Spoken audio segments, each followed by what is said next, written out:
In the year 1969 हम इंसानों ने पहली बार चांद की ज़मीन पर कदम रखा।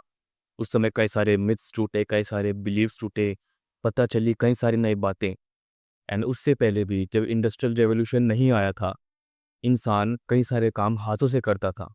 ट्रांसपोर्टेशन एंड सामान बनाना, मैन्युफैक्चरिंग वगैरह सब कुछ हाथों से होती थी। लेकिन जैसे टेक्नोलॉजी आगे बढ़ी, हम आज के समय में तुम देख सकते हो हम कई सारी चीज़ें मैकेनिकली करते हैं। हम मशीनों पर आज भी निर्भर हो चुके हैं। तो क्या इसका मतलब ये है कि हम एक अच्छे दौर में नहीं जी रहे? क्या हम अच्छे समय में नहीं जी रहे? बिल्कुल नहीं। हम एक अच्छे समय में जी रहे हैं। अगर हम कंपेयर करते हैं पास्ट से, तो हम बहुत ज़्यादा बेहतर समय में हैं। तुम क्यों उस समय में रहना चाहोगे जहाँ पर तुम्हें एक मेडिसिन के लिए, एक डॉक्टर के लिए मीलों तक पैदल चलना पड़ता था?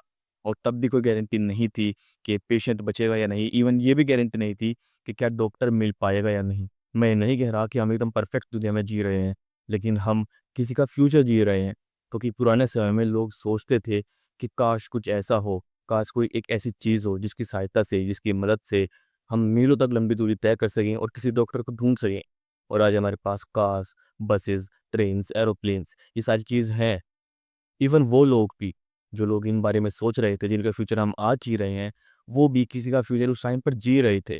क्योंकि उनसे पहले लोग सोचते थे कि काश कोई एक ऐसा इंसान हो, जो बीमारी का इलाज कर सके, यानी कि डॉक्टर।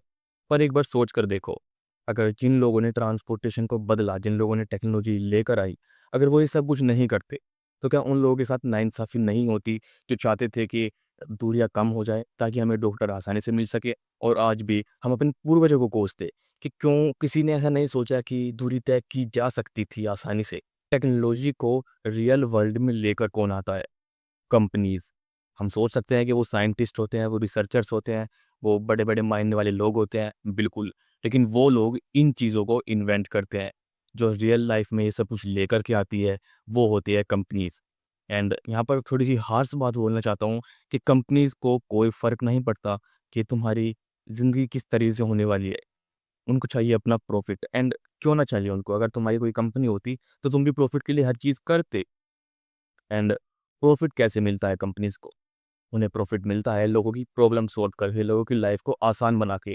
तुम जो भी चीज़ इस्तेमाल कर रहे हो, ये मोबाइल, वो पंखा या जो भी चीज़ तुम्हारे पास है, जो भी टेक्नोलॉजी तुम इस्तेमाल कर रहे हो, वो तुम्हारी किसी न किसी प्रॉब्लम को सॉल्व कर रहा है, या फिर वो तुम्हारी लाइफ़ को किसी न किसी तरीके से आसान बना रहा है।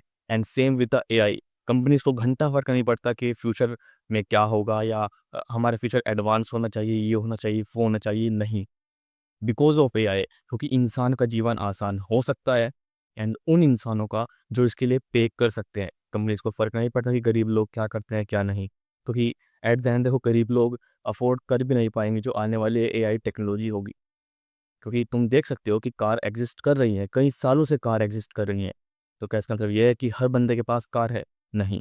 जो कार मैन्युफैक्चरिंग कंपनीज़ है, वो कार सिर्फ़ उन लोगों के लिए बनाती है जो कार अफ़ोर्ड कर सकते हैं। वो सिर्फ़ प्रॉब्लम उन लोगों की सॉल्व करती है जो उन्हें पैसा दे सकते हैं। और इसी तरीके से जो आने वाली जो एआई टेक्नोलॉजी है, वो कंपनी सिर्फ़ उन लोगों के लिए बना रही है जिनकी प्रॉब्लम वो एआई सॉल्व करेगा। एंड प्रॉब्लम हर इन्वेंशन की जड़ होती है। कुछ ना कुछ प्रॉब्लम ये कंपनीज़ निकालेंगी, किसी न किसी तरीके से कंपनीज़ हमारा जीवन आसान बनाएँगी। एंड मज़े की बात ये है कि हम लोग उसको यूज़ करेंगे, क्योंकि जब आस-पास के लोग धीरे-धीरे इस्तेमाल करना स्टार्ट करते हैं, तो हम पीछे नहीं रहना चाहते। हम भी उस रेस में आगे जाना चाहते हैं। और जब अच्छे-अच्छे सॉल्यूशंस आएँगी, जब इफ़ेक्टिव सॉल्यूशंस आएँगी प्रॉब्लम्स के, तो टेक्नोलॉजी ऑटोमैटिकली आगे बढ़ेगी। You can not stop it. ये कंपनीज़ आगे लाएँगी फ्यूचर में एआई को। एंड आगे न जाने क्या-क्या आएगा। अभी तो हमारे पास सिर्फ एआई का कॉन्सेप्ट है। वी डोंट नो कि आज से 100 साल बाद क्या नई टेक्नोलॉजी होगी।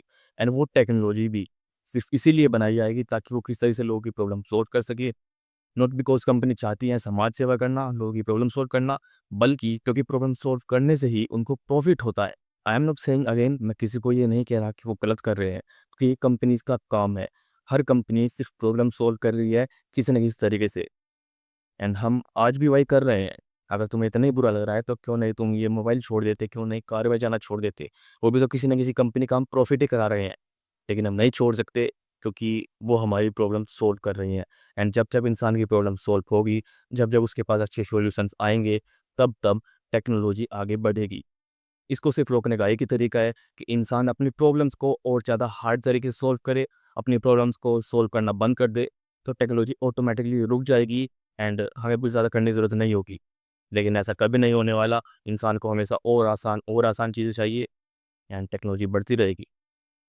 So this is for this video, hopefully तुम लोगों को कुछ बातें समझ में आई होंगी।